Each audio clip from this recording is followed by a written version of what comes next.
Então agora nós vamos, né, dar início à palestra de abertura, né, é uma honra muito grande para nós contar aqui com a presença do professor Dr. Leonardo Boff. Ele dispensa apresentações, mas eu vou ler rapidamente aqui algumas coisas sobre ele, né, que ele é filósofo, teólogo, doutor em teologia e filosofia pela Universidade de Munique, na Alemanha. Ingressou na Ordem dos Frades Menores Franciscanos em 1959, professor de teologia e espiritualidade em vários centros de estudos e universidades no Brasil e no exterior, além de professor visitante nas universidades de Lisboa, em Portugal, Salamanca, na Espanha, Harvard, nos Estados Unidos, Basel, na Suíça, Heidelberg, na Alemanha. É doutor honoris causa em política pela Universidade de Turim, na Itália, e em teologia pela Universidade de Lund, na Suécia. Recebeu vários prêmios no Brasil e no exterior por sua luta em prol dos direitos humanos, né? É uma honra muito grande para nós, professor, por favor.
Bom dia a todos e a todas. Não gosto de segurar, senão fico com as mãos soltas, aí não presta. Bom, eu quero agradecer ao Érico, mais que tudo, Maria do Rosário, por ter organizado esse encontro, ter feito o convite. E o tema que vocês abordam eu considero da mais alta importância, porque na verdade tem a ver com o futuro do sistema vida, do sistema terra, e junto, quem sabe, até com o futuro da nossa civilização,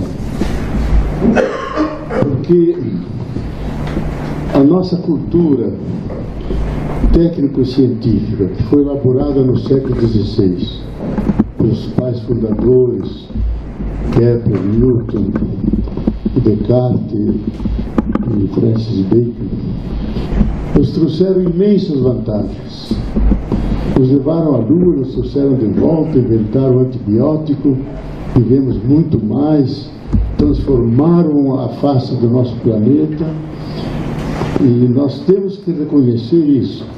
Mas, curiosamente, a utilização dessa razão instrumental analítica, ela simultaneamente criou o princípio da autodestruição. Nós construímos armas químicas, biológicas e nucleares que podem destruir a vida visível, porque 95% da vida é invisível. A vida visível, a nossa espécie humana e a nossa civilização. E essa máquina de morte está montada. Pelo código que esse imbecil Trump tem na sua mão, ele pode deslanchar uma guerra nuclear em 3 minutos. E acaba a nossa espécie. Eu trabalhei durante 8 anos, um pequeno grupo de 23 pessoas, e a partir da ECO 92 propuseram fazer uma grande pesquisa nos principais países do mundo, coordenadas por Gorbachev, para saber que valores e princípios nós devemos incorporar e traduzir praticamente as nossas ações e intervenções da natureza, que possam devolver vitalidade ao planeta e garantir o futuro. Então, durante 8 anos, mobilizamos mais de 500.000 pessoas do mundo inteiro, desde indígenas, as religiões, tudo quanto é lado, ciências, centros de pesquisa, populares. O material era quase como essa sala, sabe? Tínhamos que fazer uma leitura de cego para poder captar o que é relevante. Daí saiu um documento que eu considero um dos mais importantes do começo do século XXI, que é a Carta da Terra. A Carta da Terra. E a primeira frase dessa Carta da Terra começa assim: nós estamos em um momento crítico da história do ser humano e da Terra. O momento em que devemos fazer uma escolha. A escolha é essa: ou cuidar da Terra e uns dos outros, ou então arriscar a nossa própria destruição e a liquidação da diversidade da vida. Primeira frase do documento. Pena que eu não trouxe aqui o documento, que ele é pequenininho, mas ele está como suplemento desse livro. Eu até recomendo Ecologia, Grito da Terra, Grito dos Pobres, a dignidade e direitos da Mãe Terra. Pois essa frase meio apocalíptica levou a uma grande discussão interna no pequeno grupo. E nós não podemos alarmar a humanidade dessa forma. Aí mandamos essa afirmação para 3 grandes centros de pesquisa, que é o MIT, de Boston, depois a Real Academia de Londres e o Instituto Max Planck de Munique. Uns 2 meses depois, vieram as respostas quase nos mesmos termos. Vocês não só podem, vocês devem dizer isso. Aí nos desafogou um pouco. E o Papa escreve uma encíclica que eu considero o melhor documento de ecologia que existe. Edgar Morin, ao ler o documento, disse: com essa encíclica, o Papa está na ponta da discussão ecológica mundial. Porque, erroneamente, não se trata de uma encíclica verde que trata do meio ambiente. Ele trata de uma ecologia íntegra. O meio ambiente, ecologia social, ecologia mental, ecologia política, ecologia espiritual. Assume os dados mais seguros da ciência, faz uma análise crítica em termos analíticos, filosóficos, e depois faz uma proposta humanitária. E é dirigida não aos cristãos, dirigida à humanidade. Eu mesmo, no contato que eu pude ter com ele, logo em seguida, de ser Papa, disse: santidade. Ele disse: santidade não. Santidade é o Dalai Lama, eu sou Francisco.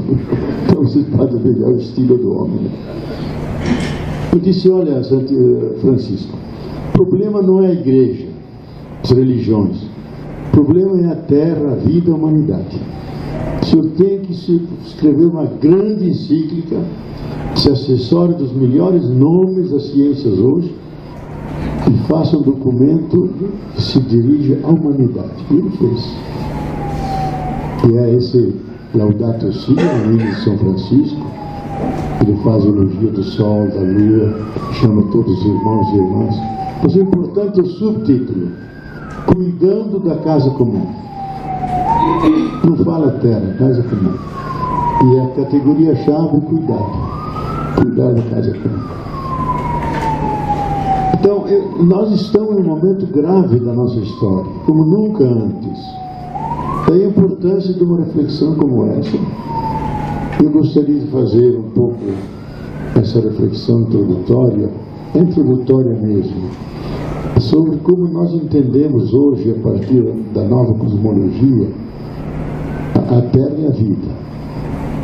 Se eu posso apresentar um pouco minhas credenciais, depois de ter trabalhado na parte da Terra, eu desde os anos 80 tenho me ocupado intensivamente com a nova cosmologia, os novos saberes. Escrevi um livro grande de 500 páginas mais ou menos, junto com o cosmólogo norte-americano Mark Hathaway. O livro saiu nas várias línguas, também está em português. Chama o Tao da Libertação. A gente procurou incorporar a sabedoria do Oriente e do Ocidente em diálogo com as ciências. Ele saiu traduzido em todas as línguas. E, curiosamente, nos Estados Unidos, o livro ganhou a medalha de ouro em ciência e nova cosmologia. Eu me senti extremamente honrado, porque nós estamos na periferia dos centros metropolitanos de conhecimento. Mas o livro teve esse reconhecimento. E Friedrich Capra, que é um velho amigo de discussões teológicas, porque ele é austríaco e vive as torres com Deus, e eu sou um dos interlocutores. Ele leu o manuscrito e disse: eu quero fazer o prefácio. Demorou 2 meses, fez um belíssimo prefácio. Se vocês não quiserem ler o livro, porque é muito grosso, leiam as 30 páginas do prefácio, que é um belo resumo, sabe? Um belo resumo. E não esquecer esse, que é um pouco a base da encíclica do Papa. O Papa, inclusive, usa o título: Grito da Terra, Grito dos Pobres. Olha, como nós precisamos de uma teoria da sociedade para entender as sociedades complexas, senão nós só acabamos só fazendo descrições e narrativas, mas não chegamos na mecânica de como funcionam as sociedades. E isso já há 2 séculos de reflexão. Uma teoria da sociedade para fazer uma boa política, entender a situação de cidadãos que intervêm. Eu acho que hoje nós temos, da mesma forma, ter uma teoria da Terra, do nosso sistema, para podermos entender o nosso planeta. E, curiosamente, nós descobrimos muita coisa no mundo. Descobrimos novos continentes, novos povos, novos seres. Andamos pelo mundo, mas nunca havíamos descoberto a Terra. Ninguém falava da Terra. Tiveram que os astronautas ir lá de fora, das suas naves espaciais ou da Lua, para descobrirem a Terra. Inclusive 2 deles dizem isso. O sentido mais profundo das nossas viagens espaciais foi poder ver a Terra de fora da Terra. Pequenininha, que cabe na palma da nossa mão, a escondemos atrás do nosso polegar, e daqui de cima não há uma diferença entre Terra e humanidade. Humanidade aqui, Terra aí. É uma unidade. Ficaram tão impactados com a experiência de ver a Terra, porque diziam: ela tem uma irradiação especial. Tudo que é adorável, amável, extraordinário está lá. A vida. E quase todos eles viraram missionários, porque se deram conta: é um planeta frágil e ameaçado, e nós temos que nos empenhar e correr o mundo para dizer: gente, agora que temos a Terra à nossa disposição, como única casa comum, temos que cuidar dela. E muitos estão por aí, muitos morreram já. A mim me impactou muito um artigo que a revista Time pediu ao Abraham Asimov, quando se completaram 25 anos celebrando as viagens espaciais, que ele fizesse um balanço, porque os russos foram os primeiros a mandar um satélite e girou ao redor da Terra. E ele fez uma página na revista Time que diz 3 coisas de grande importância. Diz: a primeira coisa é que nós descobrimos a Terra como a nossa casa comum. E Só temos essa e não temos outra. Segundo, descobrimos que Terra e humanidade é uma unidade. Uma unidade que forma uma única entidade. É um único ser. E terceiro, que nós desenvolvemos a partir daí uma consciência planetária. Nós temos esse planeta, temos que pensar a totalidade do planeta, e isso vai mudar a consciência da humanidade e a relação que a humanidade vai ter com essa casa comum. Pois é isso que é o nosso desafio. Nós temos que superar aquela visão que os pais fundadores do século XVI nos transmitiram. Está nas universidades ainda, está nas práticas sociais comuns, nós quase não mudamos. Mas a nova cosmologia, a partir de Einstein, mas mais que tudo a partir de 1924, quando Hubble, que era um astrônomo amador, não era formado em astronomia, foi lá para a Califórnia com o seu microscópio, com o seu telescópio, e começou a analisar o universo. Einstein ainda pensava que o universo era uma coisa fechada, com uma bola onde lá dentro se movem as galáxias, estrelas, etc., que era uma realidade estável. E Hubble descobre que nós não temos apenas uma galáxia, descobriu 10 galáxias. Bom, hoje nós sabemos que são mais de 10 bilhões de galáxias. Mas ele, com o instrumentozinho dele, mas a afirmação básica dele dizia: esse universo está em expansão, porque as galáxias estão se afastando umas das outras. E que o normal do nosso sistema não é a estabilidade, é a mudança. Ele continuamente está mudando. Daí que surgiu a teoria do Big Bang, que foi primeiro elaborada por Lemaitre. Lemaitre era um padre belga, um cosmólogo, amigo de Einstein, que disse: se está em expansão, deve ter começado num certo momento. E aí, então, a teoria standard hoje, ainda aceitável pela comunidade científica, diz que aquele transfundo, aquele mar sem margens, que é a energia do fundo do universo, que muitos logo chamaram vácuo quântico, mas de vácuo não tem nada, porque é o repositório de todas as virtualidades e possibilidades. Aquela energia do fundo, os maiores cosmólogos hoje chamam o princípio gerador de todos os seres, o abismo acolhedor de todas as realidades. E desse transfundo, onde continuamente emergem seres que logo colapsam, um deles se fixou em ponto mínimo, bilhões de vezes menor que na cabeça de um alfinete, mas com bilhões de graus de aquecimento, e dentro carregado de virtualidades e possibilidades. E num dado momento ele se inflama,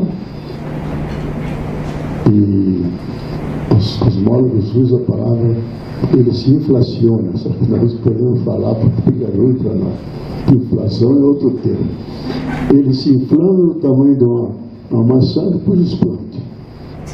E dessa explosão nasceram todos os temas, todos os seres que temos hoje, as galáxias, as estrelas, os sóis, os planetas, e nós que estamos aí. Temos essa origem, fundamentalmente. Isso ocorreu há 13,7 bilhões de anos atrás. Por que essa data? Porque dois cientistas, Arno e Penzias, que mexiam para a NASA com instrumentos altamente sofisticados para detectar ruídos de rádio, de ondas, percebiam que mais que afinasse os seus instrumentos, de todas as partes do universo vinha um pequeno ruído mínimo, 3 graus Kelvin, uma onda pequeníssima, de todo e uniforme. E aí se deram conta, e a teoria ganharam o prêmio Nobel por causa disso, tomaram como referência a galáxia mais distante, que foge quase à velocidade da luz de nós, tomaram essa como referência, analisando pelo efeito Doppler, a luz vai na direção do vermelho, que significa o afastamento, e chegaram à conclusão que o nosso universo tem 13,7 bilhões de anos. E o último fóssil dessa explosão é esse pequeno ruído que pode ser captado ainda hoje em todas as direções e de todos os lados. Então nós viemos dessa realidade. Se perguntar qual é a nossa idade, cada um pode dizer: eu tenho a idade do universo, tenho 13,7 bilhões de anos, porque um dia estávamos todos juntos naquela cabecinha ínfima. Bom, eu trabalhei esse tema já desde 1980, escrevi vários livros sobre isso, mas o mais importante, que mais me custou, eu demorei 10 anos para escrever, é esse aqui. De onde vem? Uma nova visão do universo, da Terra, da vida, do ser humano, do Espírito de Deus, para adolescentes, jovens e adultos, belíssimamente ilustrado. E eu acho que ninguém sairá indiferente quando acabar de ler esse livro, porque é uma tentativa de dar uma visão orgânica de que, o que significa o nosso universo e o nosso lugar no universo, o que significa a Terra e como devemos tratá-la. Então eu coloco à disposição aqui, são imagens muito bonitas, cada página é toda ilustrada, e com dados científicos mais seguros que eu pude colher. Mandei ler por outros cientistas que me ajudaram a corrigir algumas coisinhas mais de detalhe. E atrás os principais cientistas que suportam essa compreensão do universo. Mas vamos nos concentrar na Terra, porque essa é o nosso propósito aqui. Até o século XVI, em todas as culturas e também na nossa, a Terra era considerada a Magna Mater, a grande mãe, algo vivo, com 1000 nomes, Tonantzin, os orientais chamam de Nana, os andinos chamam de Pachamama, e a tradição ocidental nossa chamava de Magna Mater, a grande mãe. Agora chegam esses cientistas e dizem: não, a Terra não é nada disso.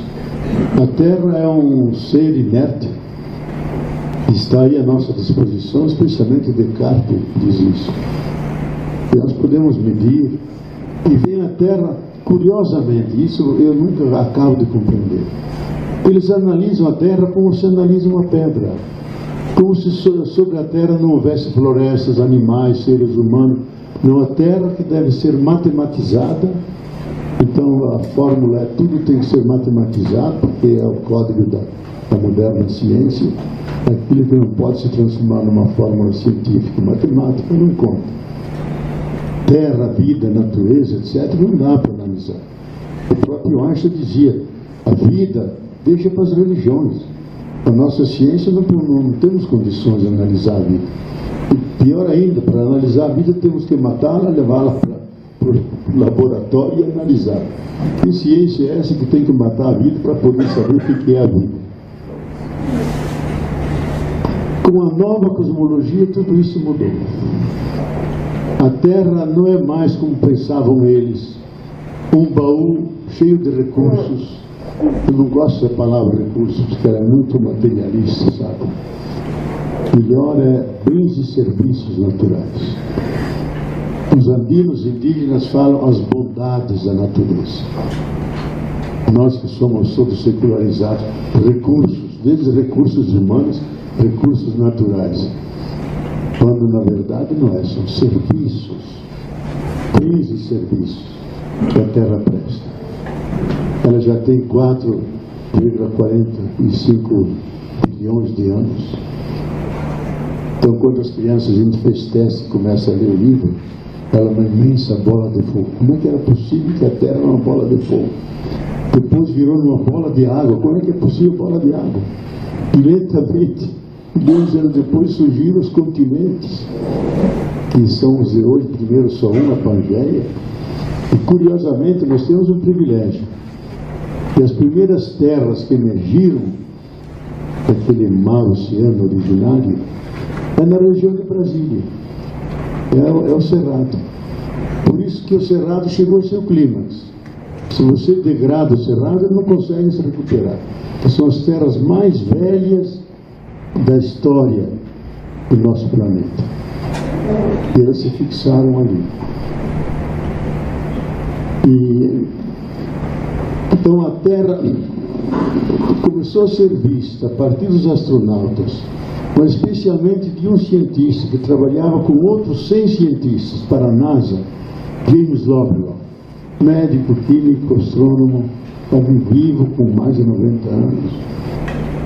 E a função dele era criar instrumentos que deviam ser acoplados às naves espaciais, aos foguetes, para ver se havia algum sinal de vida lá fora. Nunca encontravam nada. Quando os foguetes se voltavam para a Terra, as agulhas enlouqueciam, porque diziam, lá tem vida. E ele tomou a sério isso.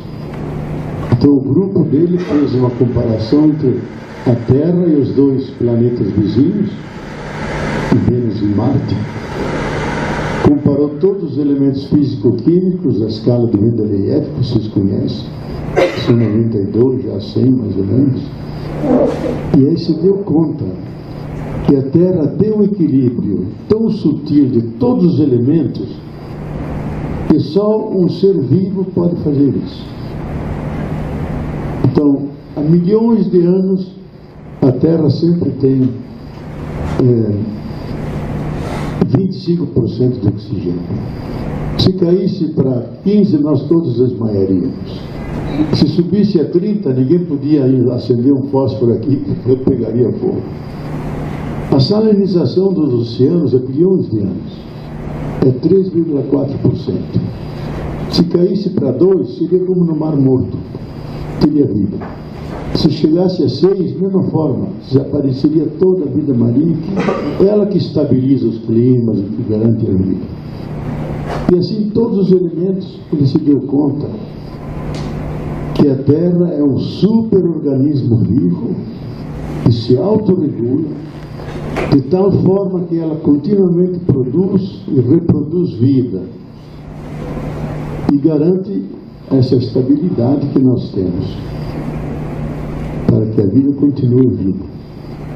Só que a partir dos anos 60, quando Nixon pediu aos cientistas que levassem a Terra para o médico, fizessem um check-up da Terra, aí se deram conta, gente, a Terra está doente. Está doente. E se deram conta que a doença vinha do tipo de desenvolvimento que nós temos, que é demasiadamente agressivo sobre os ecossistemas, sobre o equilíbrio total dos distintos fatores químico-físicos da Terra, e ela começa a adoecer. E a forma principal que mostra a doença da Terra é o aquecimento global. É uma febre. A febre não é uma doença, mas ela remete, é um sinal de que há uma doença. E hoje nós chegamos a um ponto que é um alarme universal. Os vários encontros que a ONU organizou sobre o aquecimento global, eu participei de quase todos eles, com muita tristeza, porque nunca se chegavam a convergência nenhuma, porque quem dava as cartas, quem organizava essas reuniões mundiais com todos os chefes de Estado, eram as grandes petroleiras. E a mudança de comportamento face à Terra, as grandes petroleiras, as grandes mineradoras e também o agronegócio, que se opunham, pagavam cientistas até para mentir, dizer aqueles dados, A mim me assustou muito um dado, e eu acho que como conferencista intelectual devo dizer isso, porque veio da comunidade científica norte-americana, não de um ou outro cientista que pode ter lá os seus exageros,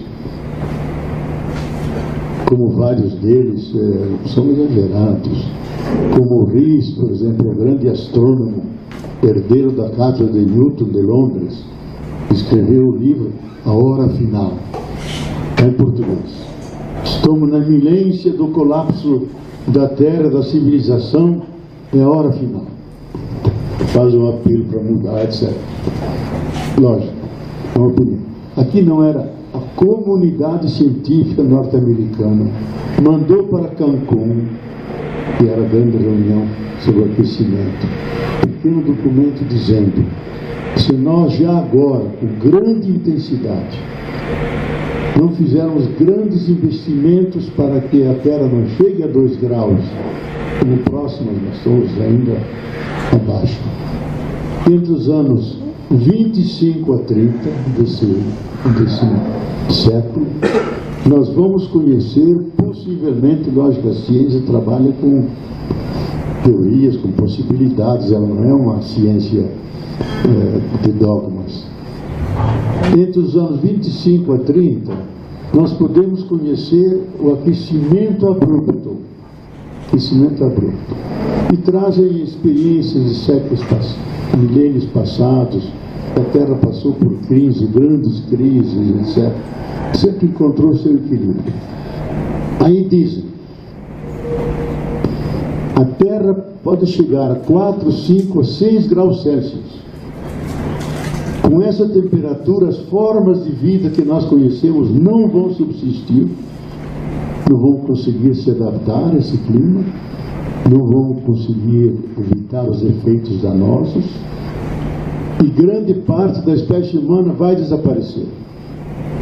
Mas porque temos tecnologia e ciência, fazemos ilhas e portos onde milhões vão se salvar, mas a grande maioria vai desaparecer.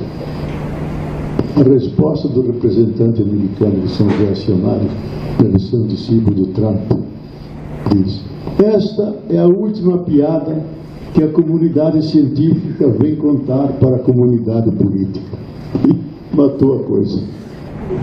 Mas foi distribuído para todos os representantes. E eles estão tomando a sério. De vez em quando sai na revista Nature atualização dos dados para mostrar o risco que nós corremos e da urgência de salvarmos o nosso planeta Terra, que tem 4,45 bilhões de anos. A vida emergiu há 3,8 bilhões de anos. A gente não sabe se será do mar profundo, de um brejo primitivo, se deu um grau de complexidade, uma situação de caos.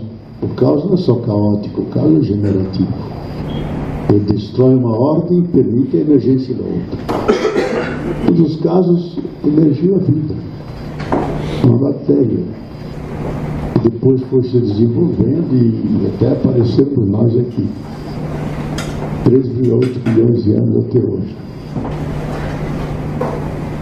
E ganhou várias fases da sua evolução até chegarmos ao momento de alta complexidade em que a Terra começou a sentir, começou a pensar, começou a amar. Aí surge o ser humano, que foi preparado 17 milhões de anos atrás.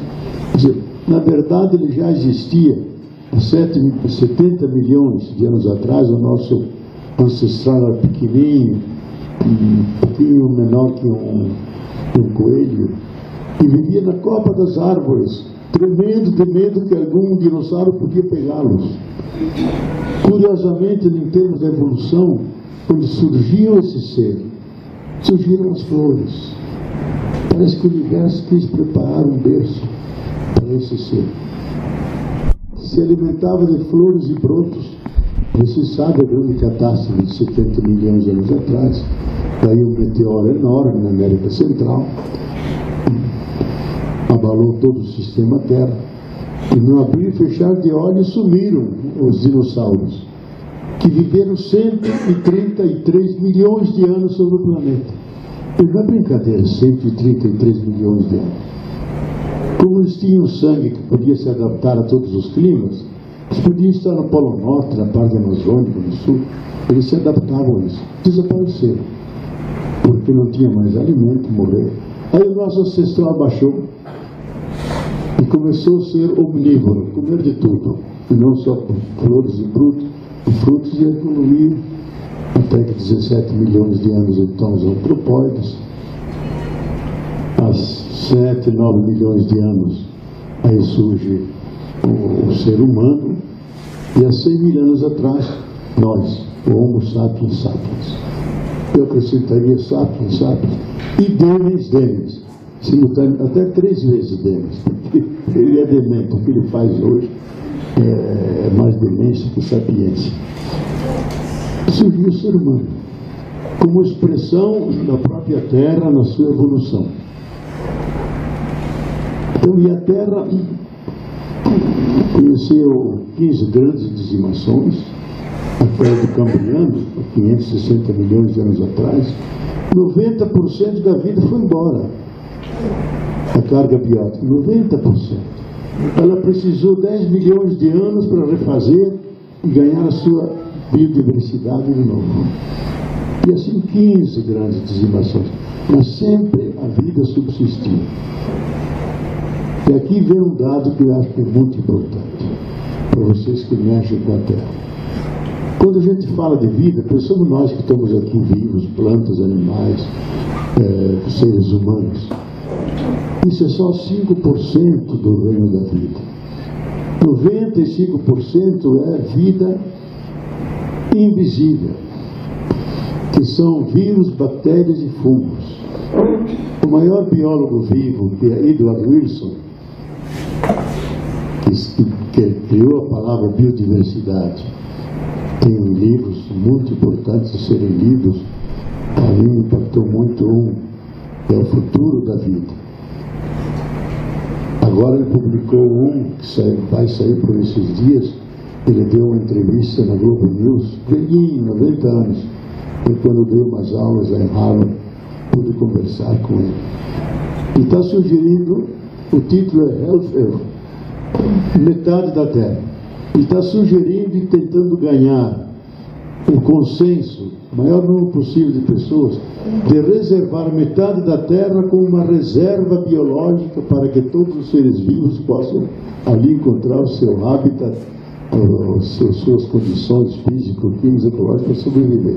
E outra metade para alimentar a comunidade de vida, os seres humanos. E se nós não fizermos isso, nós vamos ao encontro do inominável.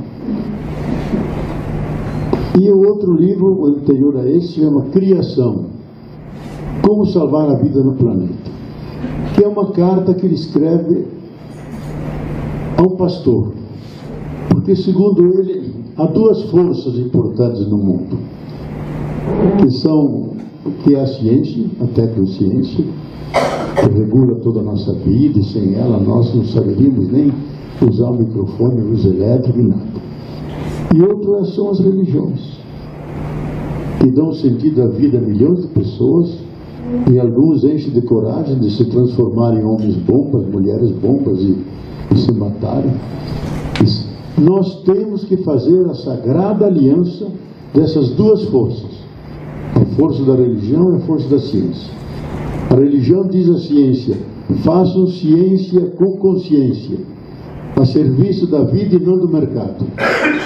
E a ciência diz à religião: deixem de ser fundamentalistas e considerar que sagrado é só a hóstia consagrada. Sagrada é só o livro o Alcorão, ou a Bíblia. Tudo é sagrado, e tudo representa a divindade. Vamos fazer essa sagrada aliança se queremos salvar a vida. E termina a última frase: eu que sou ateu estou rezando para que essa aliança aconteça. Caso contrário, não está garantido o nosso futuro. E o livro que eu acho mais interessante dele é esse, O Futuro da Vida, que é uma advertência para a humanidade.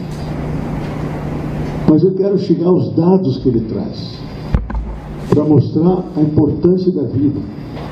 E se eu pego 100 gramas de chão, de terra, e coloco debaixo do microscópio quântico, eu descubro aí 10 bilhões de micro-organismos. 10 bilhões. Bactérias, fungos, vírus, de 10 mil espécies diferentes. Ele diz, por isso que a Terra é viva. Imagine se em 100 gramas tem isso, imagine a Terra inteira. Por isso que ela tem essa fertilidade tão grande, que produz tudo, desde o abacate, a fruta, a uva, tudo que nós conhecemos, saladas, etc. E ele diz, esses são os trabalhadores anônimos que garantem a vida da Terra. O Papa, na sua encíclica, tem um largo tópico e diz, temos que salvar esses trabalhadores anônimos se queremos salvar a vida do planeta. E aí diz, a grande arma que nós usamos sem consciência, porque não temos esses dados, ninguém, digamos, internaliza, toma consciência desses dados. Nós jogamos veneno em cima deles. E nós brasileiros somos campeões no mundo de agrotóxicos, que mata essas populações, desce ao nível freático, atinge as águas, atinge nossa alimentação. Nós comemos as saladas, comemos a carne e todas aquelas partes químicas para as quais o nosso organismo, o seu processo de evolução, não criou a forma de incorporá-las. Ele as deposita nas células em vários lugares e se manifesta por alergias, por várias distintas formas de doenças, cânceres, etc. Então, hoje nós temos que ter uma nova compreensão da Terra. A Terra como Gaia. Gaia é o nome que James Lovelock e seu grupo deram à Terra, que é o nome da mitologia grega para dizer a Terra como viva, geradora de vida. Chamavam de Gaia. E eles deram esse nome e entrou na discussão ecológica hoje, científica, a Terra como Gaia. Um superorganismo vivo e articula o físico, o químico e o ecológico de maneira tão sutil que ela sempre produz vida, mantém a sua base desses organismos minúsculos e invisíveis, que garante para nós e para as futuras gerações. Mas não só a Terra. Se vocês pegarem, nós somos um continente habitado por bilhões dessas assim. 1 centímetro quadrado de nossa língua tem 10 bilhões de bactérias. No estômago são 30. Perto do ânus são 60 bilhões de micro-organismos. Nós somos um continente habitado por nós. De repente um deles fica meio louco, se pega gripe, o outro fica meio constipado, se pega uma alergia. Nós nos damos conta que somos um continente, somos uma pequena terra que carrega toda essa realidade. Daí o cuidado que devemos ter com aquilo que comemos, aquilo que bebemos. Eu, quando estive na China, visitei os médicos lá e disse, como é que você faz a consulta? Dizia, consciência de uma relação nova com a realidade. Qual é o problema nosso hoje para a humanidade? Que nós temos que mudar nossa relação para com a Terra.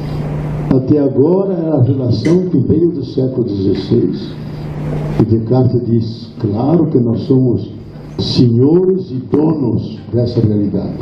Maître et possesseur da nature. É o punho cerrado para dominar, mas não só dominar a Terra, dominar os povos, as culturas, pela colonização, dominar o mundo. E estamos colhendo hoje as consequências desastrosas desse paradigma. Nós temos que trocar de paradigma. Quando falo de paradigma, é um conjunto de ideias, valores, projeções, ciências, saberes, que nós articulamos, mediante os quais nós orientamos nossa vida e definimos nosso lugar no conjunto dos seres. Eu acho que se até hoje a nossa relação com a Terra era uma relação de violência, de dominação, punho cerrado para dominar. Eu acho que hoje a alternativa a isso é a mão estendida para a carícia essencial, para os dedos que se entrelaçam, e a categoria central disso é o cuidado. Cuidado para com todas as coisas que existem, se movem e vivem. E o cuidado não é uma relação agressiva com a natureza, é uma relação amorosa, uma relação cuidadora, uma relação que se preocupa.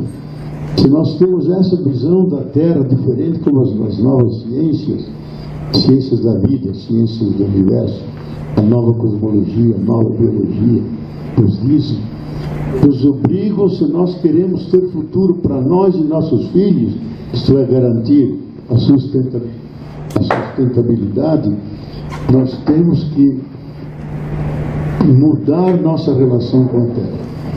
O Papa diz na sua encíclica 35 vezes, se nós não mudarmos nossa relação com a Terra, tem que ser uma relação de benevolência, sentirmos parte da Terra. Não é que a Terra está lá e eu estou aqui. A Terra está aqui, a natureza está aqui. Nós não estamos em cima como quem domina, estamos ao pé dela como quem faz parte dessa relação.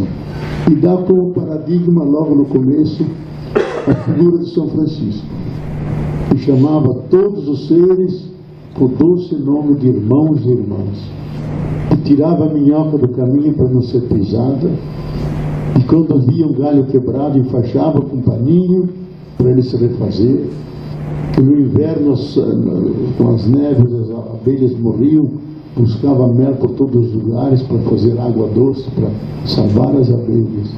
Era uma relação de profunda intimidade com a natureza, chamando a todos irmãos e irmãs. E a relação de irmão e irmão é de amizade, não é de inimizade, é de convivência, na grande casa comum.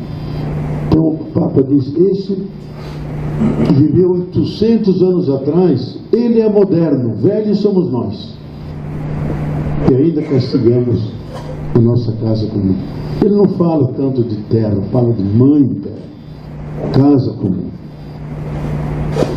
Então eu acho que o nosso desafio é ver, nós temos que produzir para atender às demandas humanas, isso é fundamental, mas atender o mais possível dentro dos ciclos da própria natureza, respeitando esses ciclos.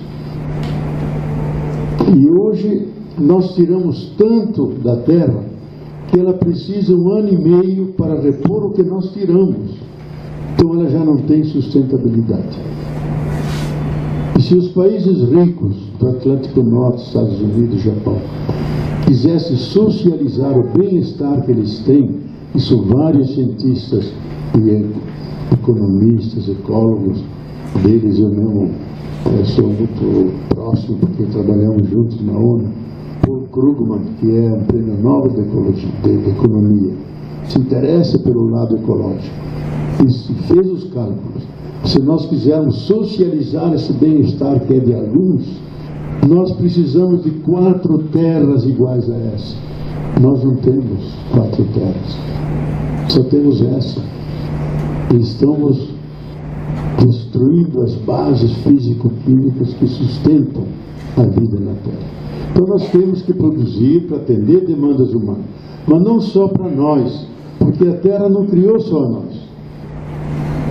Criou as plantas, os animais, todos os seres que também precisam de oxigênio, nutrientes, terra. E aí então, viver essa comunidade de vida.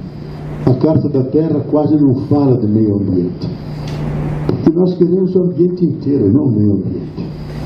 Ela substitui com uma expressão comunidade de vida. Estou chegando, ele tem muito tempo para eu falar. 1 minuto ou 10? 10 não tem muito, vou falar menos. Por que comunidade de vida? Porque isso, nos anos 50, 2 grandes cientistas, Drake e Dawson morreu ano passado, descodificaram o código genético. E aí descobriram uma coisa que os espantou a eles, que se deram conta que todos os seres vivos, desde a bactéria mais originária, passando pelas grandes florestas que hoje são carvão, petróleo que nós usamos, pelos dinossauros, pelos animais todos, pelos cavalos, pelos colibris, e chegando a nós, todos os seres vivos têm o mesmo código genético de base, que são 20 aminoácidos e 4 bases fosfatadas. Dito numa linguagem simples, são 20 espécies de tijolinhos diferentes, com 4 tipos de cimentos, com os quais nós podemos combinar esses tijolos e construir a vida. Então existe a comunidade de vida. Então aquilo que São Francisco diz na sua mística cósmica, todos são irmãos e irmãs, isso não é mística, para nós é um dado de ciência, é uma verificação científica. Entre o chimpanzé e nós, a diferença de um gene. E muitos biólogos, ou um grupo italiano que afirma isso, que ele tem esse gene, mas não quer que ative para não ter que trabalhar. Não ter que trabalhar. É muito melhor subir, descer as árvores, comer suas bananas e viver tranquilo. Quem sabe se o nosso futuro não vai ser esse? Seria até melhor do que a desgraça de hoje. Internacional e nacional. Então, comunidade de vida. Então, a relação nossa tem que respeitar essa comunidade de vida, dar descanso à terra para que ela possa refazer os seus nutrientes e resgatar o seu equilíbrio. Então nós temos que diminuir o nosso tipo de consumo, que é absolutamente irracional. A acumulação vergonhosa, onde 8 pessoas, eu gostei que o grupo da Oxfam, que organiza 94 ONGs mundiais, eles sempre vão lá em Davos para irritar os miliardários que estão lá. E fazem durante o ano inteiro a pesquisa. Desse ano, a pesquisa deles resultou nisso. Que 8 pessoas, e quando leram os dados, e essas pessoas estão aqui, 8 pessoas têm tanta renda, mais do que 3,7 bilhões de pessoas. Mais da metade da humanidade. 8 pessoas. Antes eram 20, agora são 8. Então a concentração imensa de riqueza, que é pelo mundo financeiro, pela especulação, pela todas as formas de se relacionar com a terra, visando com os bens e serviços que ela tem na acumulação e enriquecimento. Então esse caminho ele tem que ser concluído. Para mim tem que ter um fim do mundo, não do mundo, mas desse tipo de mundo tem que acabar, senão ele acaba com a gente, ele acaba com a terra. Temos que inaugurar uma nova forma. Então eu não digo que vivemos num processo, tudo é em forma de transição, é como a natureza faz, lentamente ela vai se adaptando e criando os seus ritmos até ela encontrar os seus equilíbrios. Eu não estou dizendo agrotóxico zero, que talvez precisamos aqui e acolá usar para garantir certa produção, certa qualidade dos produtos, mas fundamentalmente usar os próprios recursos que a terra tem, e ela sempre desenvolveu ao largo da sua história com os seus ingredientes próprios, onde ela refaz o seu equilíbrio e a sua forma de produzir vida e de se alimentar. Mas ter consciência que nós temos uma missão de responsabilidade no futuro do planeta e das nossas gerações. Eu temo que os nossos netos, olhando para trás, nos amaldiçoem, porque vão dizer: vejam que águas poluídas temos que tomar, veja que alimentos quimicalizados temos que comer, veja que solos envenenados temos que pisar. Veja que ares contaminados temos que respirar. Nós queremos legar a eles uma terra, a Mãe Terra, que seja fecunda, que a gente acrescente mais saúde a ela. Isso depende de nós. E fecho com uma coisa que eu acho importante. Por que falar em Mãe Terra? Havia na ONU, já há mais de 20 anos, uma proposta daqueles países que têm indígenas, e são muitos, que têm sempre reservas de chamar a terra Mãe Terra, e não terra simplesmente. O dia 22 de abril é o dia da terra. Mas devido aos muitos desastres que ocorreram pelo mundo afora, tsunamis, secas, de um lado, os eventos extremos, porque na verdade não se devia falar em aquecimento global, eventos extremos. Por um lado um calor tremendo, por outro lado um frio horroroso, e a Terra perdeu equilíbrio. Então, esse projeto não prosperava. Mas dado esses desequilíbrios globais que estão ocorrendo no mundo inteiro, as pessoas despertaram e levaram para a discussão na ONU para ter uma consequência ética, uma nova forma de relação, de chamar o dia 22 de abril o dia da Mãe Terra, e não simplesmente o dia da Terra. Quem fez o discurso político foi Evo Morales, um indígena, presidente lá da Bolívia. Foi um dos discursos mais impactantes que eu ouvi da minha vida. Porque ele começou assim: eu venho de joelhos como representante dos povos humildes da terra, pedir a vocês, não agridam mais e não deixem sangrar mais a nossa Pachamama, porque ela está muito doente. Que o poncho branco de nossas montanhas, a neve, está desaparecendo, e que os nossos animaizinhos estão morrendo pelo excesso de venenos. Vamos cuidar da nossa terra e chamá-la de Pachamama, de grande mãe.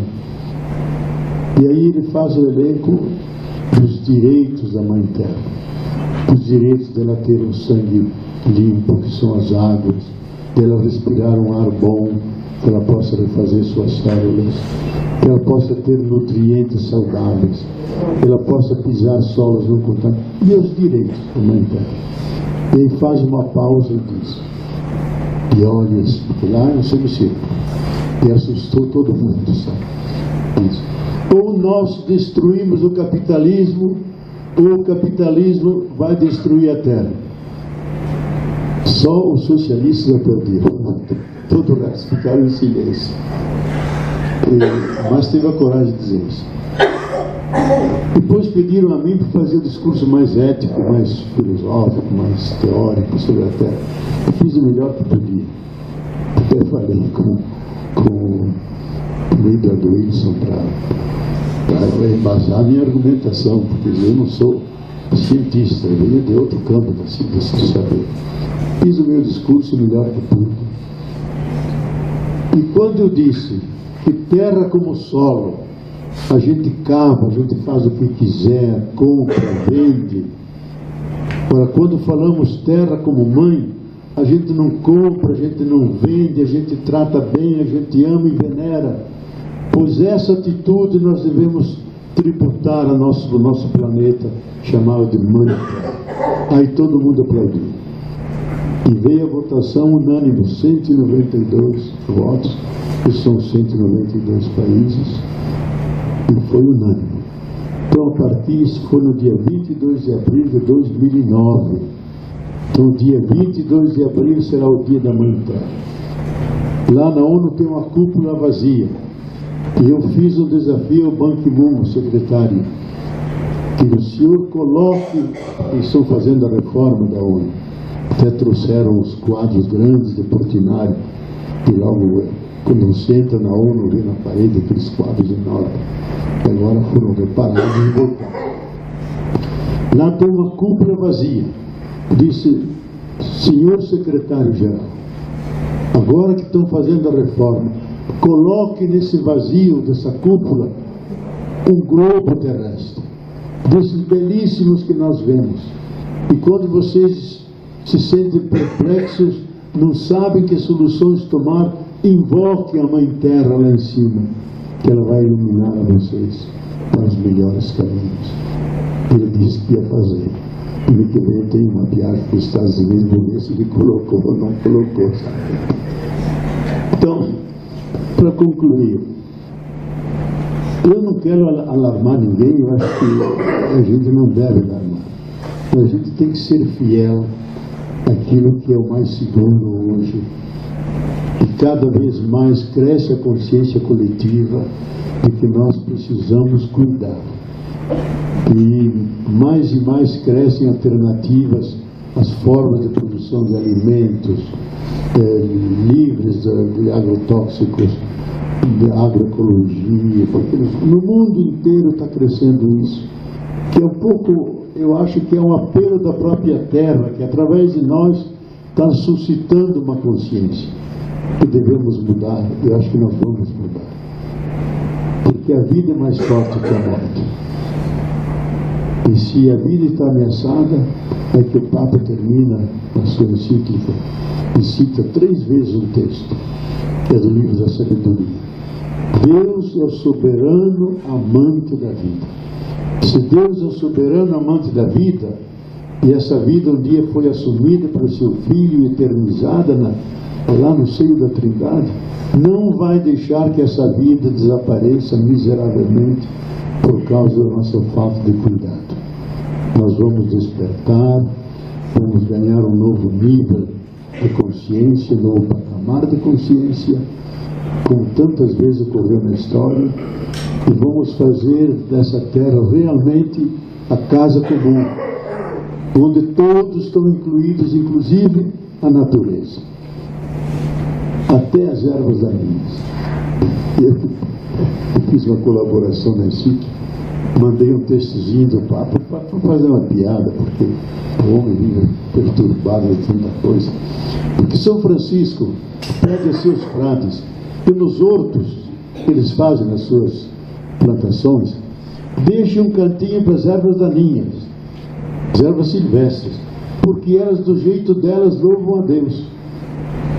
E eu mandei para fazer piada, não é que ele colocou na encíclica isso, né? Colocou na encíclica. E ótimo, porque se trata de uma ecologia integral, integra todo mundo. A gente não sabe a função delas, mas elas têm uma função. Elas não estão à toa ali. Talvez prejudiquem aqui a colar certas plantações nossas, mas elas cabem dentro do equilíbrio biológico, ecológico, onde elas têm o seu lugar. Todos nós um dia estávamos dentro das grandes estrelas vermelhas.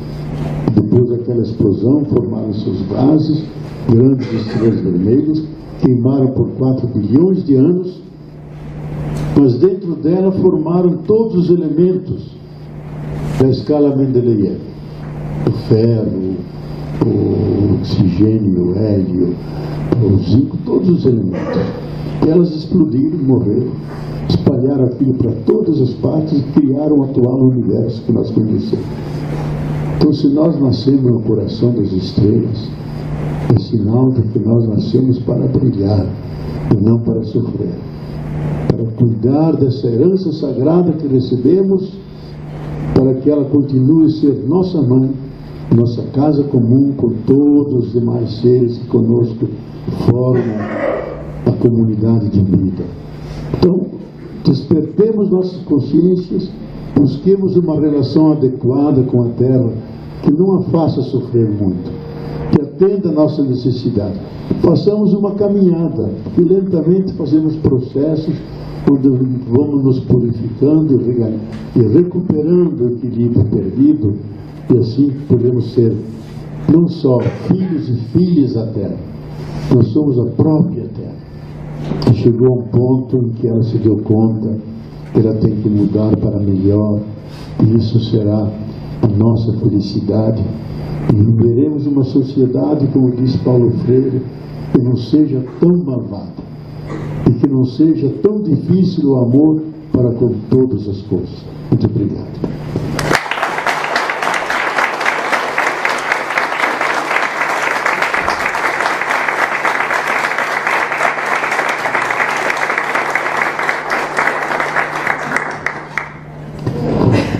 fazer um debate, né? Tem muita coisa para debater. Rosário.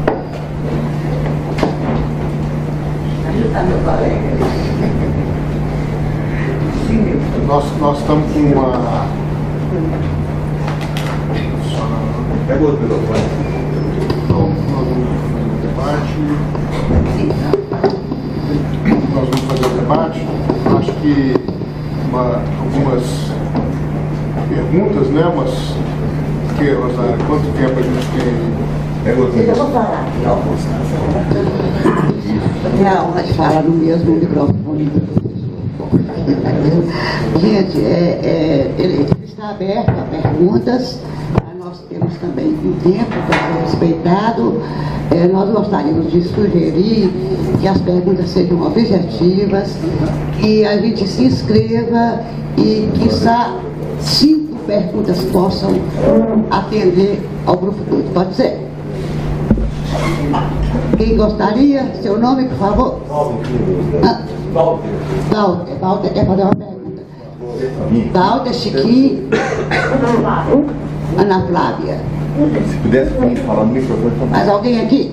Só do lado direito, eles estão para a esquerda, está precisando. Estou na esquerda empresário. Só o lado direito. Eu vou fazer uma pergunta. Vou ficar ali só para a esquerda fazer alguma coisa. Tá bom? Vamos então, Walter. Você quer vir aqui? Rapidinho, tá? Não começa não. Foi meu professor. Isso é o que é assim, né? Bom dia. Obrigado, Leonardo, pela brilhante palestra. Uma pergunta, uma consideração. Uma consideração antes é sobre as plantas daninhas, né, as ervas daninhas. A gente que me apresentar antes, eu sou pesquisador em agroecologia da Embrapa, aqui de Sete Lagoas, Minas Gerais. Sobre as plantas daninhas, na agroecologia a gente fala plantas espontâneas, né, plantas que nascem espontaneamente no local. Bom, elas têm sim uma função importantíssima, que é alimentar insetos que ajudam no controle biológico. Então tem muitas vespinhas que parasitam os insetos, né, se alimentam das folhas, e antes delas parasitarem, elas têm que se alimentar de aminoácidos, proteínas que estão ali no néctar e no pólen daquelas plantinhas. Então, elas têm uma função fundamental dentro do equilíbrio do sistema produtivo. E eu queria um pouquinho que você falasse da alfabetização ecológica. Alfabetização ecológica. Responda agora. Faz um bloco. Francisco.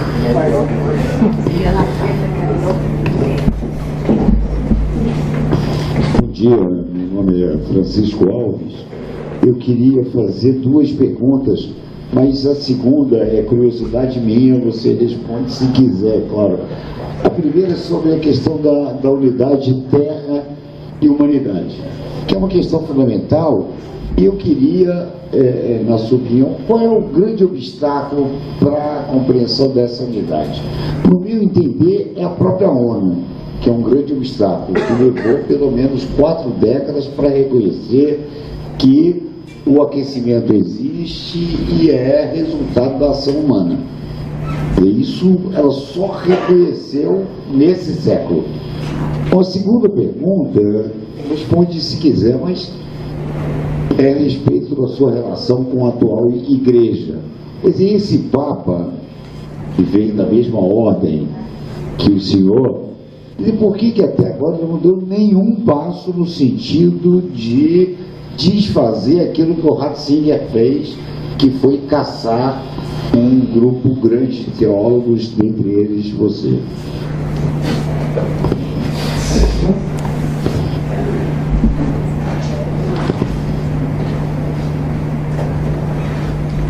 Bom dia, Frei Leonardo. Meu nome é Ana Flávia.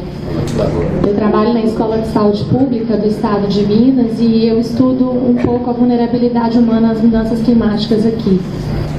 E eu gostaria muito de saber o nome do documento que a comunidade científica americana escreveu para o evento de Cancún. É objetivamente isso. Acho que a Maria de Lourdes também tem uma pergunta.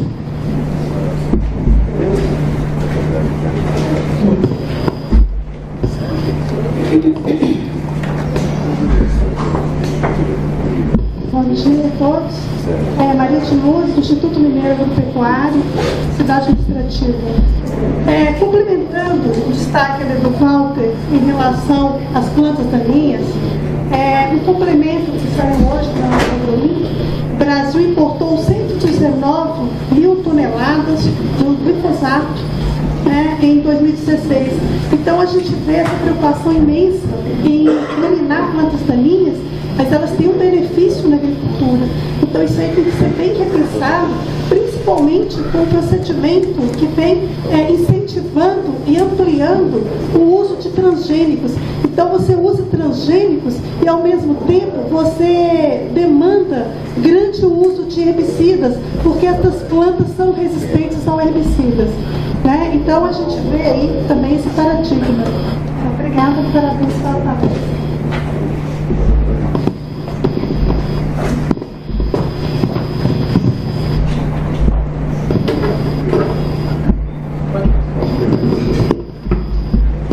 A primeira do Walter, a alfabetização ecológica. Veja, o Fridtjof Capra é um físico quântico, austríaco, vive nos Estados Unidos, e ele ficou tão impactado. Vocês conhecem a obra dele, que está em português, o tal e a física, conexões ocultas, sobre a vida. São vários livros muito interessantes. Ele abandonou toda a pesquisa em física quântica e criou uma rede mundial de escolas de alfabetização ecológica. Uma delas está em São Paulo. Ele diz, não é para alfabetizar crianças, é para alfabetizar donos de empresas, que são os mais ignorantes dos processos da natureza. De fato, ele veio ao Rio para dar uma palestra para a Firjan, para os grandes empresários, e foi uma pauleira só, sabe? Porque ele disse, porque era tratar sobre sustentabilidade em negócios. E se vocês respeitassem, escutassem a natureza, vocês não me chamariam. Porque o que falta hoje aos processos produtivos é uma relação de intimidade, de cooperação com a natureza e não de dominação dos seus ecossistemas. Enquanto nós não fizermos essa virada, não sou contra a produção, nós precisamos dela, mas a maneira como nós fazemos, que é devastando inteiros ecossistemas. E disse na lata dele, vocês acabaram com a Mata Atlântica, que era uma das fontes de riqueza mais extraordinárias do Atlântico Sul. Então essa alfabetização ecológica, ela no fundo procura passar as palavras-chave fundamentais que constituem o discurso ecológico. E a primeira delas é, tudo tem a ver com tudo, em todos os pontos, em todos os movimentos. Tudo está relacionado. Não existe nada fora da relação. Matéria não existe. Matéria é energia altamente condensada, um campo enorme de interação. Todos os seres não se regem pela lei de Darwin, onde o mais adaptado sobrevive. Todos os seres cooperam entre si para até aquele mais fraco ele possa ter o seu lugar, porque ele tem alguma função que talvez nós não conhecemos. Assim ele estabelece os vários princípios da complexidade, da cooperação, para que a gente forme, digamos, uma nova cabeça, uma nova ótica. Dessa nova ótica nasce uma nova ética, uma nova maneira de olhar, de se comportar com as coisas. Eu acho que esse é o grande processo que todos nós, de alguma maneira, estamos envolvidos. Francisco, Terra e Humanidade. Olha, efetivamente a ONU é dominada pelas potências que venceram a Guerra Mundial. E o que conta na ONU é só a Secretaria de Segurança. O resto não conta.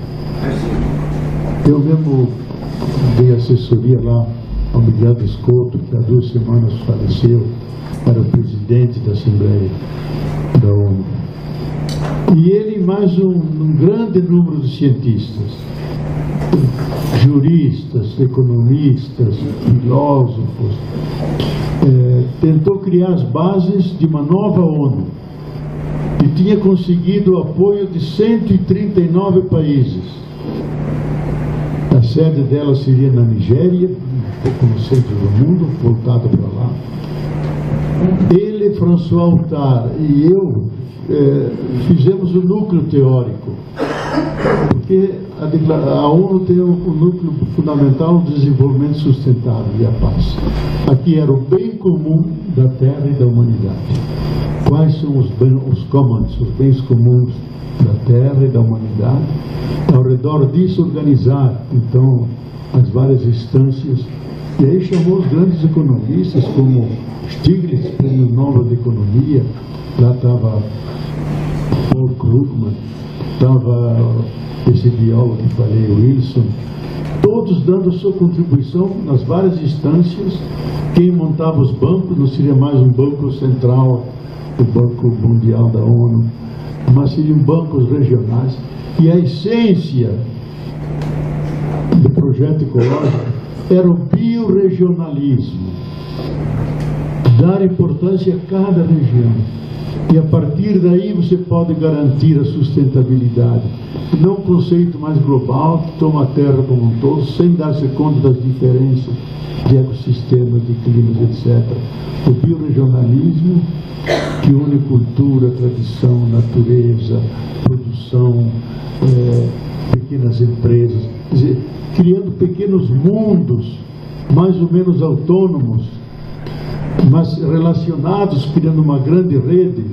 Isso tornaria viável e daria um conteúdo prático à sustentabilidade, que é um conceito totalmente manipulado, ideológico. Só que Estados Unidos contra, não queria. E ele estava lutando até não poder, coitado, morreu semana passada. Mas ainda me escreveu, bom, antes do fim. Você que o teu grupo leva esse sonho adiante, mas enquanto o Trump está ali, vamos perder, sabe? E o Krugman, numa intervenção que fez, diz: Trump é a pessoa mais estúpida que a história americana produziu em todo o seu tempo. E ele não é só uma ameaça para os Estados Unidos, é uma ameaça para a humanidade. Que quando recebe aquela caixinha com os números para deslanchar uma guerra, ele pode ser tão tonto que pode errar os números e deslancha uma guerra nuclear. Então, nós estamos numa situação difícil, sabe? Não, mas a coisa é tão séria. Isso é quase paralelo, não quero sair do assunto. Que um grupo de senadores republicanos e democratas, com um pequeno grupo de cientistas, que acompanha passo a passo o Trump, de medo que ele cometa uma grande imbecilidade, grande besteira, e possa colocar a vida do planeta em risco. Porque ele é tão egocentrado que os Estados Unidos é pequeno demais para ele. O ego dele invade o mundo inteiro. Não tem nenhuma prática política, vem do mundo dos negócios, do show business, é mais histriônico que qualquer outra coisa. Mas é perigoso, porque passa por cima da Constituição, passa por cima dos acertos, vive da pós-verdade, não existe verdade para ele. Então, é perigoso para a humanidade. Então, não só a ONU continua um obstáculo, mas pessoas como ele, que desfaz todos os acertos sobre aquecimento global e os tratados econômicos. terra e humanidade. O Papa, veja, esse Papa que vem do fim do mundo, ele vem do caldo cultural que se criou aqui na América Latina, que é uma igreja comprometida com a justiça social, com o destino dos pobres, que ganhou uma expressão na teologia da libertação. E ele está fazendo a reconciliação de todos esses teólogos, convidando, conversando, começando com o pai deles todos, que é Gustavo Gutierrez, John Sobrinho. Quando ele me convidou, ele disse uma coisa muito importante: eu quero reparar, não, compensar a injusta punição que você recebeu. Eu fui para Roma para ser recebido, só que tive um azar tremendo. Era a véspera do sínodo e houve a rebelião de 13 cardeais, que era filho sobre família. 13 cardeais reacionaríssimos colocaram uma carta na mesa dele. Antes que ele lesse, apareceu no jornal de Roma fora. Aí o Papa chamou os cardeais, deu um puxão de orelhas e vocês, quando foram nomeados, emitiram 2 votos: lealdade e fidelidade ao Papa. Vocês violaram o voto. E simultaneamente saiu um casalzinho de homoafetivos da Cúria Romana para provocar o Papa e os demais bispos. O casalzinho de homossexuais, um teólogo lá do Santo Ofício, com o parzinho dele, andando por aí.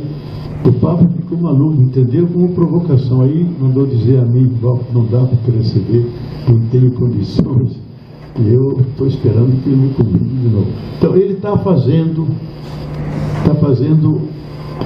na verdade ele está assumindo os grandes temas que maduraram aqui nos episcopados continentais, Medellín, Puebla, e ele levou isso lá para a Igreja Universal e vive isso de uma forma extremamente coerente.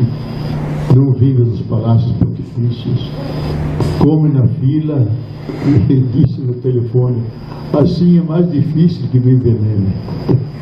Come na fila como todo mundo e não quer comida especial.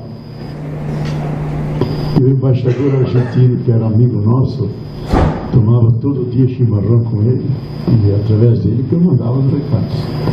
Macri, a primeira coisa que fez, tirar esse daí e colocar um reacionário lá, sabe? Um óculos dele, que o Papa nem quer saber dele, mas é embaixador argentino da Santa Sé.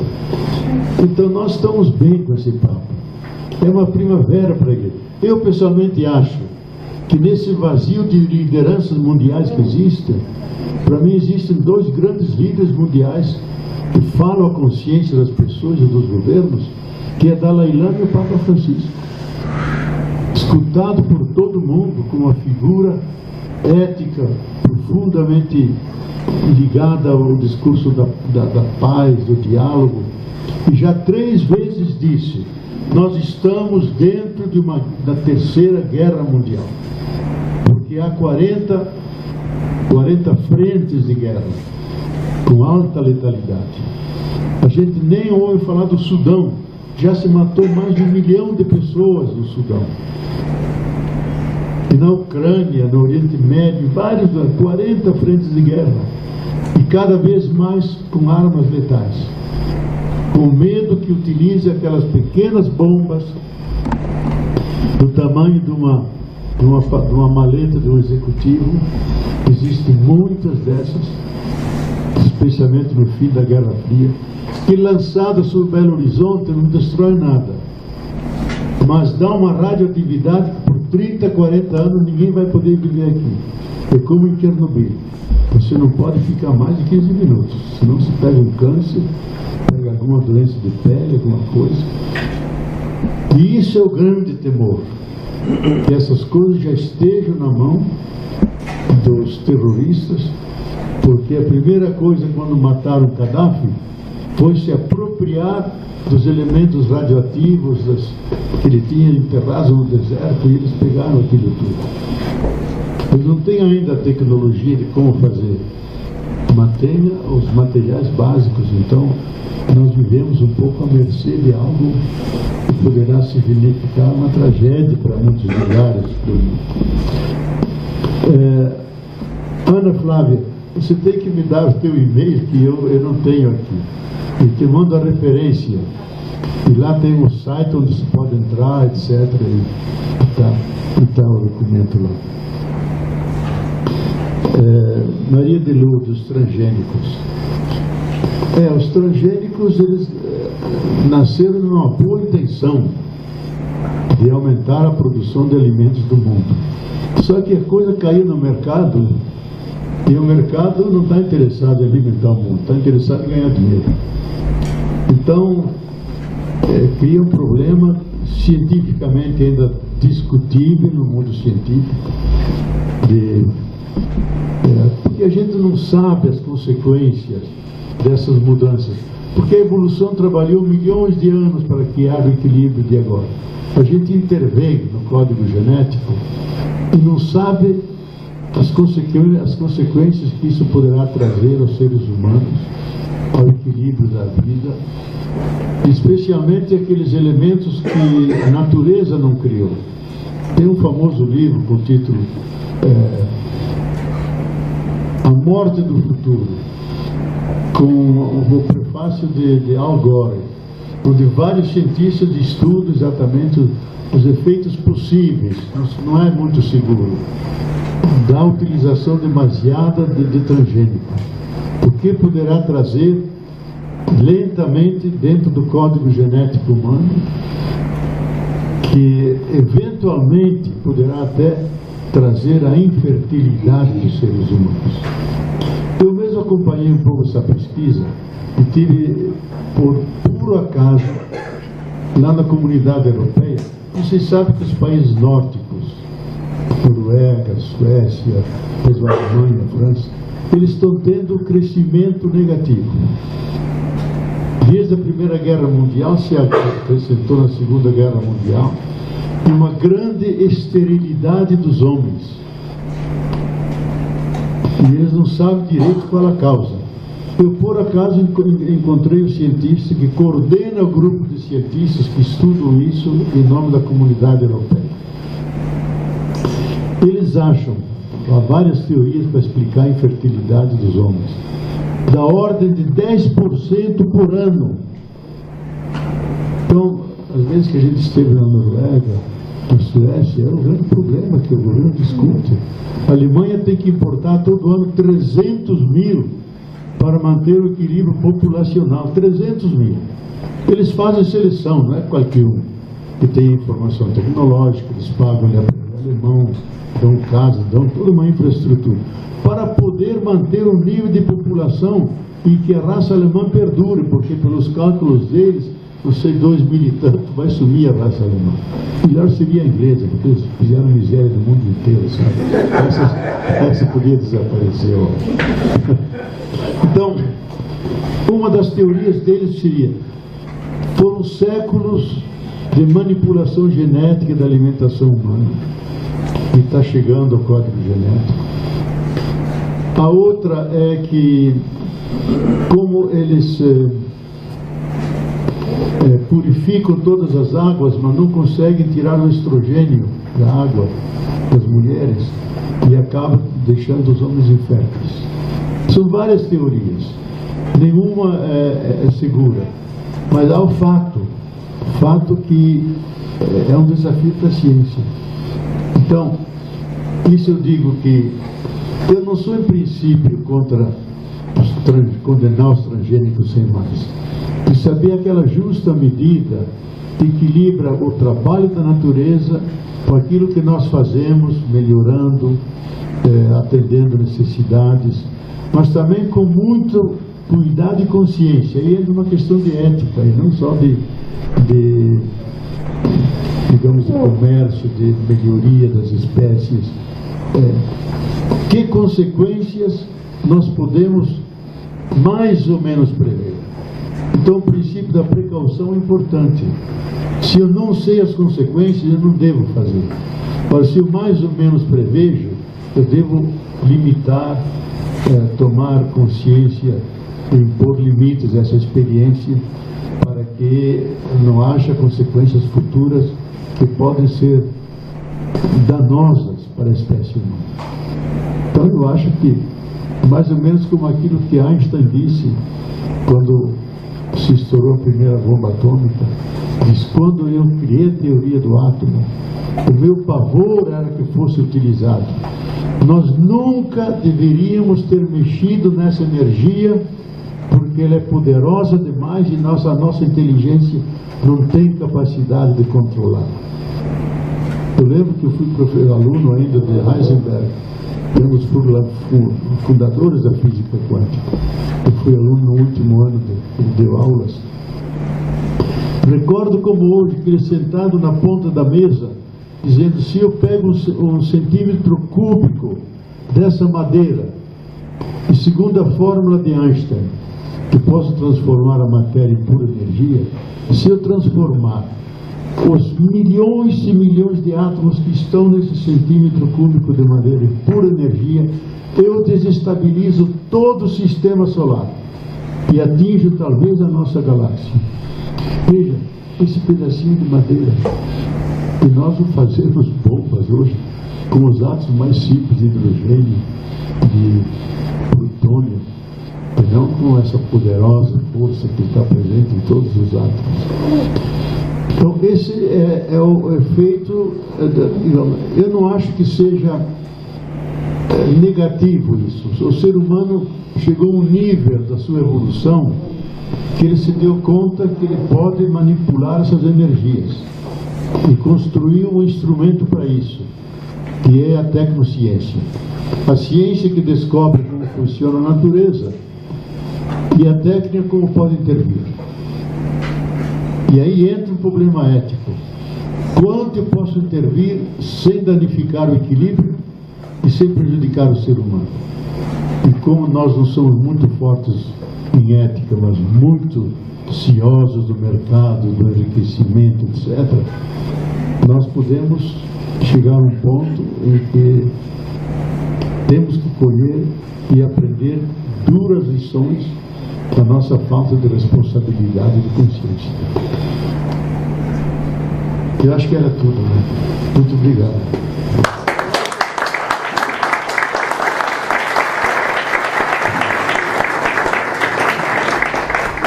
Bom, queria agradecer o professor Leonardo Boff,